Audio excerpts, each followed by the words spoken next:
tähtsad tegelased ja ninad on kohal ja veel tähtsamad sellel protseduuril on autasustamispjedestali taga ja palun siis 3.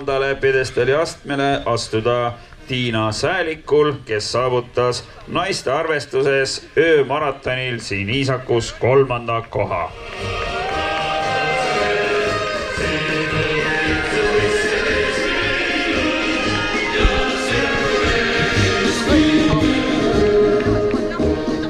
Ja aplausi saatel siis astub teisele pjedestali kohale Ulvi Lond. Esimesel kohal on juba autasustatud umbes 2 tundi tagasi Karmen Leppa, aga nemad olid meie tublid naised, kes saavutasid siis öömaratonil teise ja 3. koha. Kui te jaksate astuda veel kõrgemale.